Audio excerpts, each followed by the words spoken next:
So today I'm going to talk about mindset. It's ubiquitous. It's kind of like culture where it's everywhere, but what does it really mean? And how can we understand it to help create more productivity, effectiveness, and success? Well, that's coming up now. And here we are on the HR Hub podcast with me, Andrea Adam. Keep listening to learn about this and anything related to HR. Please subscribe to the show and check me out on YouTube. So today my guest is Mitch Warner. Mitch is a managing partner at the Arbinger Institute and an author of more than one book.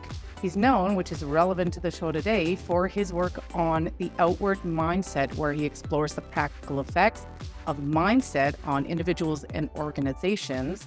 So that's going to help us out today. He's had clients like NASA, Citrix, and Universal Studios.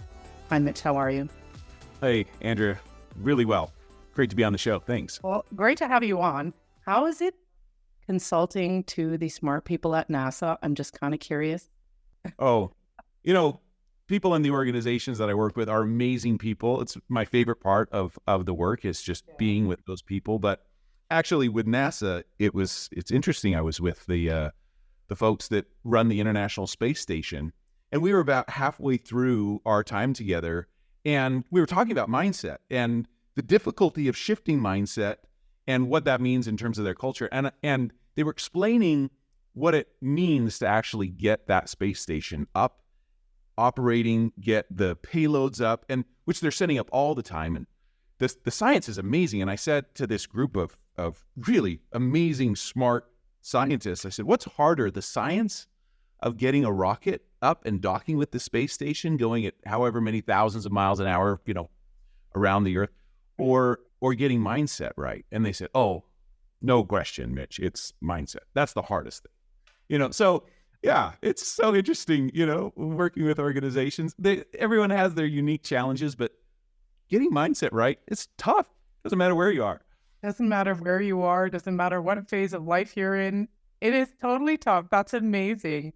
That really brings some meaning to the work and some perspective, actually, to the work we do in HR. Like, it's tough work when you're talking about culture, mindset, and all of this kind of thing. So tell me about mindset. How's it different from, say, attitude? And how's it related to culture? Oh, great questions. Well, look, my attitude, how I'm showing up, the feeling that I have about my work and about other people, that's driven by how I see other people. And that's how I really think about mindset, how we at Arbinger think about mindset. It's really about how I see challenges and opportunities in the world around me. But more than anything, what we find is the defining driver of mindset is how I see myself and other people. And those are really two halves of the same coin. If I see myself, for example, as inferior to you, that means I'm seeing you as superior to me. Or vice versa. I see myself as superior and better than others. Well, that means I see them in an opposing way. So I'm always in relation to others, and how I see myself and others, it drives everything else. It drives how I feel, my attitude about my work. It also drives my behavior and what I do. And all of that put together, what I do, how I do it, how we go about our work, which is all driven by mindset. That's how I think about culture. Now, culture is really how we go about our work, how we do our work together. And we find that more than anything, mindset is driving that, how I see myself and how I see all the people that I'm working with in any given moment.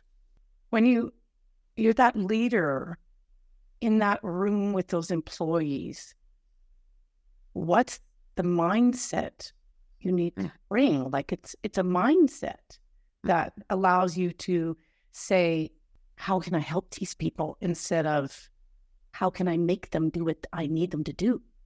Two drastically different mindsets. In one mindset, it's really about me, my objectives, my goals. It's all self-focused. And we call that, here at Arbinger in our work, we call that an inward mindset. That doesn't mean I'm malicious. It's just that my whole orientation of the world is about my objectives, what I'm trying to get done, which is very different than an outward mindset when I see everybody around me as a person who matters just like I matter. And because you matter, then your needs and your goals and your objectives, those all matter to me. So anything that I'm going to be doing, it doesn't mean I don't have objectives. It doesn't mean I don't have needs and priorities. It's just that everything that I'm doing has to take your needs and your priorities and your objectives into account. So I see that, and I'm alive to, and I'm curious about that. And in my experience, the more alive I am to you as a human being, if you matter the way I matter, if you count the way I count, I can't help but take your objectives into account in the way I go about accomplishing mine. So, one way I try to think about it is that with an inward mindset, I'm just focused on my objectives. But with an outward mindset, I'm focused on ours. Mm-hmm. Mine don't go away, but we're trying to accomplish those together. Mm-hmm. So when we talk about mindset, I'm like so off track already, but when we talk about mindset, the type of mindset you're talking about is an outward mindset. Because there's lots of different kinds of mindsets, but the one you're really advocating for is that outward mindset. Yeah. And it's the reason why it's so powerful is because everything that I do with others. Mm-hmm. So there are discussions about mindset that's just relative to me, a fixed or growth mindset, an open or closed mindset. Yes. It's just about me, but it's not about us. Mm-hmm. And everything that I am is in connection. It's in relationship. So in an organization, when you think about culture, everything comes down to us, how I'm seeing the people that I'm impacting. When I think about my work, there's nothing that I do that isn't designed or intended to help someone else. So how I see you, whether you're an obstacle to me or just a vehicle to get something done, or whether you're actually a person that matters. And so what you're trying to do matters. That changes everything in an organization, everything. I did some episodes, these are my favorite ones to refer to, on trust and how in building trust, you have to care about the individual. And you're talking about that, but just a different angle, that care, really caring about all the people around you. However, just to get a bit technical for a minute and get back on track a little bit with what I had planned. Mindset in general, whether it's outward mindset, growth mindset, whatever the mindset is, can you tell me why it's important to get that right, to think about the idea of mindset and what mindset you're trying to cultivate? Look, think about the results that you're achieving right now in an organization. Mm-hmm. All of those are being driven by the collective behaviors. Yeah. It's just the sum total of the behaviors is the result that you're getting. And of course, there's other, factors like your market conditions and things like that. But ultimately, that the collective behaviors of all the people together add up to the result that you're getting. And because we know that, it's just clear on its face. When we want a better result, a new result, then the typical way we try to get there is to prescribe the behaviors that we know would be happening in order to achieve that new result. Behaviors that aren't happening today. People typically know. They know, I know how we're all acting together. I know how we're behaving. And I know how we would have to behave if we wanted to get a better result. And knowing that, what we typically try to do is just prescribe all of those behaviors. We say, okay, instead of acting this way, we're all going to act that way, because if we act that way, we'll get that result. But what that doesn't take into account is the fact that all of those behaviors are just an outgrowth of how we see our mindset. There's a reason why we're behaving in a particular way. It's because of the way we see. And so if we try to just shift those behaviors, and you think about how people go about organizational change. They do that. We go, I need to be a better leader. Okay, what are the practices that I could adopt of better leaders? But it's not about that. It's about how I see. And what I've noticed in my work, particularly prior to becoming a part of Arbinger, when I was a client of Arbinger in healthcare, and we were turning around healthcare organizations, what happened was, if we could just shift the mindset that was driving all those behaviors, then the behaviors that should be happening, they actually start happening spontaneously. You don't have to go around and prescribe them. And the truth is, Andrew, you can't. Like from an HR perspective, there's no way you can think through in advance all of the problems, all the situations that could arise. And then you're going to, put in a binder? Okay, here's how you're going to act when that happens. No. You just have to change the way people see.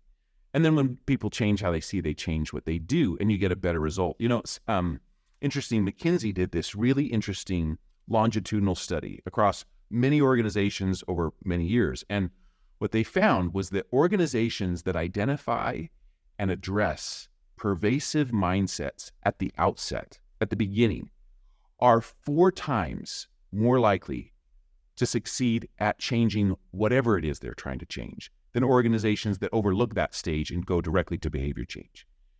4 times more likely to change behavior, no matter what it is in the organization, if you change mindset first.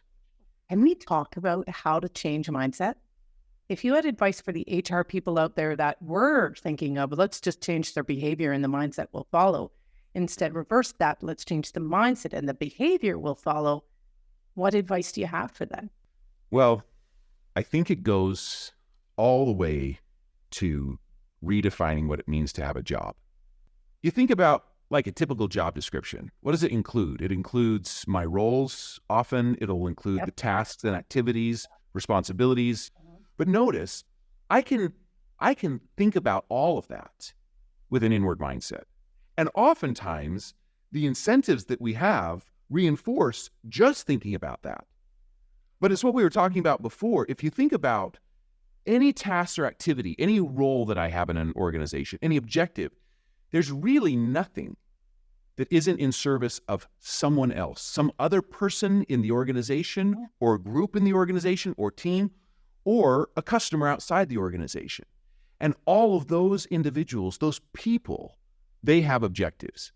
And so what I have to do in order to shift the mindset, in order to shift people from this fundamentally inward mindset to an outward mindset where I'm alive to and I'm interested in other people, I have to think about my job in terms of those other people, that everything that I do impacts someone else. It could be a coworker or a customer or a direct report or my own manager. And now, rather than just thinking about, well, I got to get my stuff done and I got to accomplish my objectives, it's, wait, what are they trying to accomplish? And now, what could I do, given the tasks and objectives and responsibilities I have, to do that in a way that helps them accomplish their objective? You do that, everything changes. The friction and the silos and the all of the people drama where people are getting crossways of each other goes away, because now everyone's thinking about their jobs in terms of, who do I impact? And now I need to measure myself and my success in terms of whether those people are achieving their objectives, not just whether I'm achieving mine. Nothing will change the mindset in an organization faster than helping people rethink what it means to have a job in your organization. You take people through, what does it mean to have a job workshops? Like, what is that? Oh, absolutely. Doing that? Yeah, when you take people through an experience where they begin to rethink what it means to have a job, the first thing that happens is they begin to see ways that they've created problems for others that they've just been absolutely blind to. Yes. Oh man, this is resonating. Yes.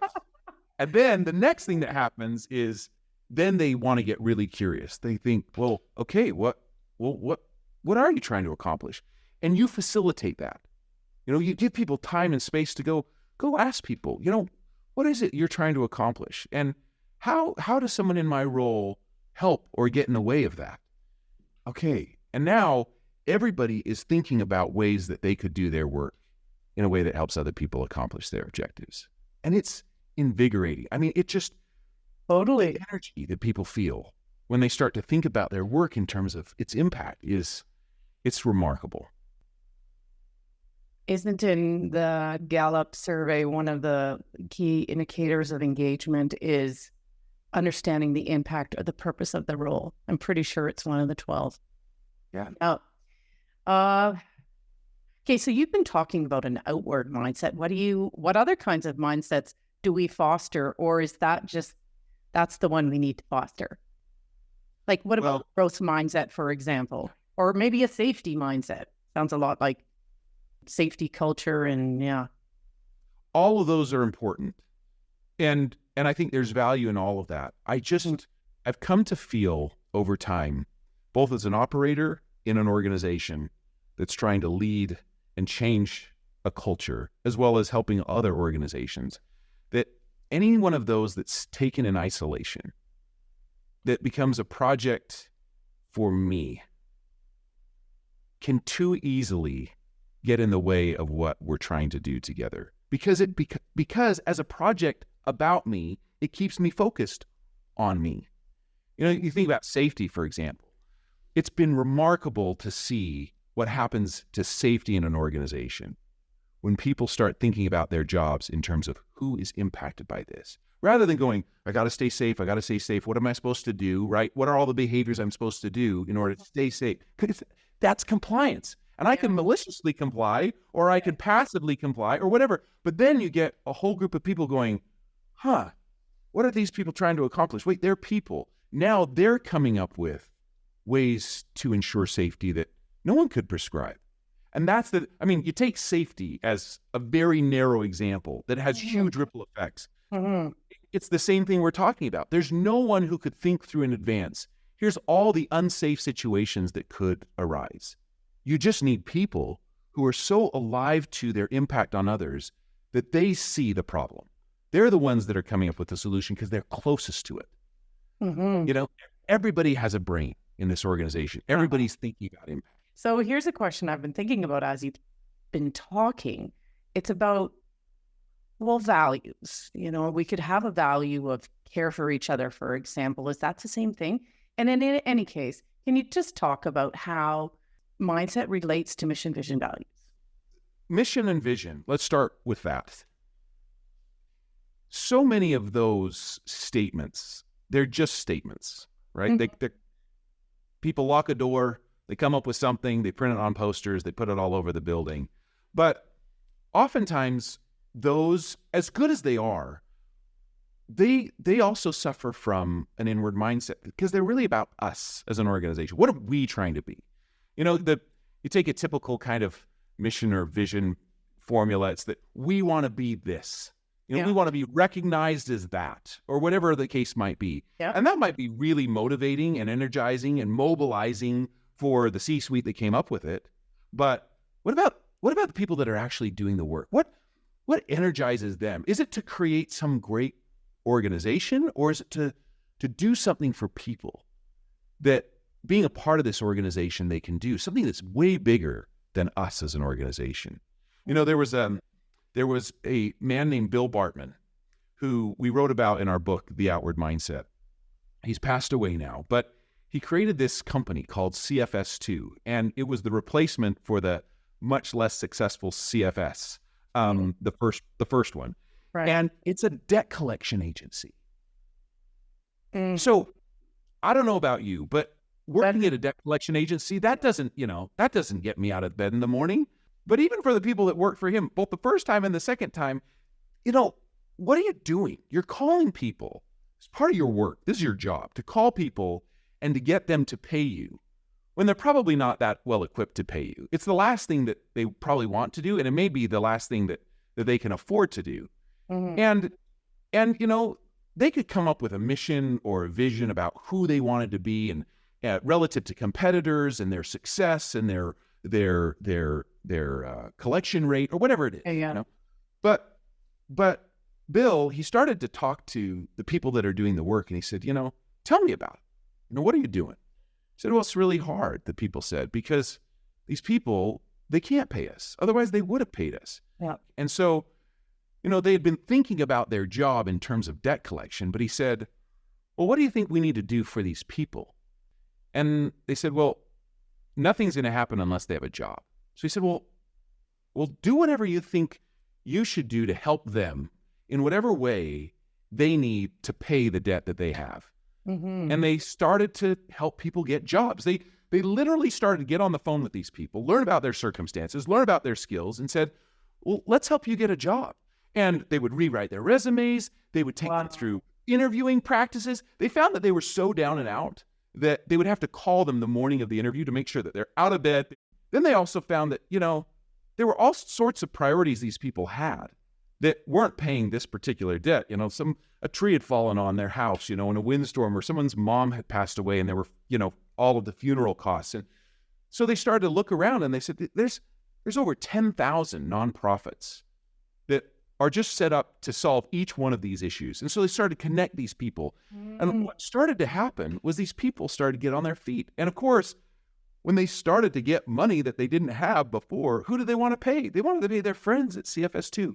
This organization ended up becoming, in their debt collection, just their core metrics, how much they were able to collect on all of the outstanding debt.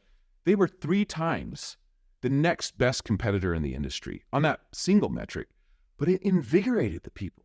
They loved what they did because they started to see their work in terms of people and the innovation that unlocked.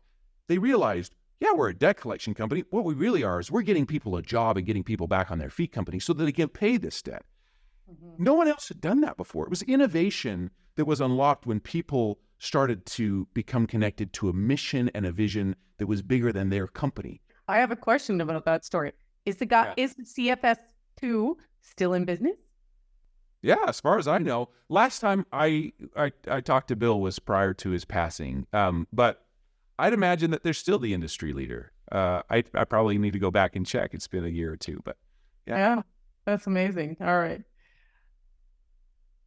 Well, I'm going to ask this question, and it was not informed by this conversation. It was a question I dreamed up before we ever had the conversation.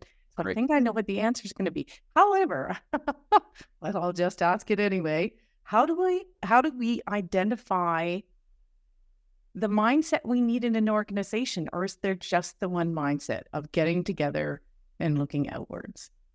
People that know what the culture is that they want, if they just think about what it would look like if people were fully outward together, it's pretty easy to start to imagine what you could accomplish. But oftentimes there isn't the impetus. There's not enough motivation inside of an organization to do the work to shift that, because it's hard. Because we're all accustomed to trying to shift behavior. We don't really know how to shift mindset. So part of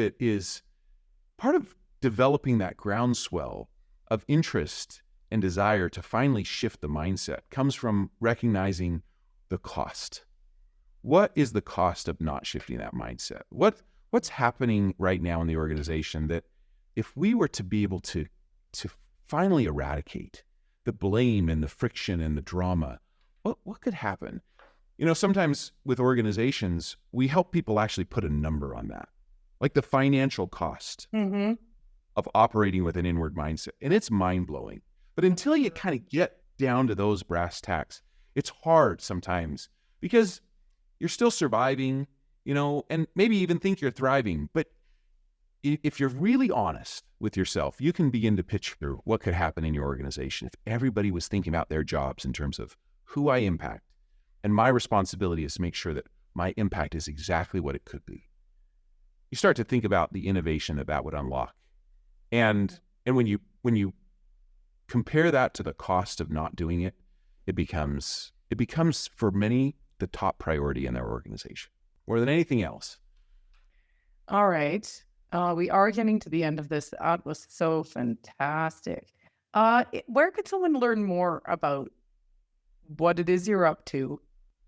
Yeah. Well, come visit us on the website. It's arbinger.com. We'd love to just set up a conversation with you, but go online, go on Amazon or wherever you buy books, go and pre-order the latest edition of Leadership and Self-Deception. We talk about in that book, it's a fictional story. It's an easy read, but nothing will give you practical insight as to how to do this, both for yourself as an individual and a professional, as well as in your personal life, but also how to do that inside of your responsibility as a leader. We published that first in 2000. It sold more copies year after year. It's now at 3 million copies and 30 languages, but we've completely rewritten it to be even more practically helpful in this journey that you're on. How do I shift my own mindset, and how do I help shift the mindset of others? So go pre-order that. It comes out in August of this year. Okay. What about the outward mindset? That's another book. Yes, the outward mindset it's a more straightforward kind of business book that gives you multiple case studies, the story of CFS2 and many other examples, as well as examples from our organization over the years that give you a roadmap to show you how to begin to implement that in your organization. So that's another great resource for readers that are, or listeners who are interested. Well, thanks, Mitch. That was so fantastic. I am thinking about this. Well, actually, the part where you said go back to the job and get people to think about what other people need and how we can be helping each other. My words, not maybe Mitch's, but I've done some work in that vein, and it's been always so welcome, but not nearly as purposeful as what Mitch is talking about. However, we've reached the end of this episode. Thanks for listening out there. We'll catch you next time when I talk with another insightful guest.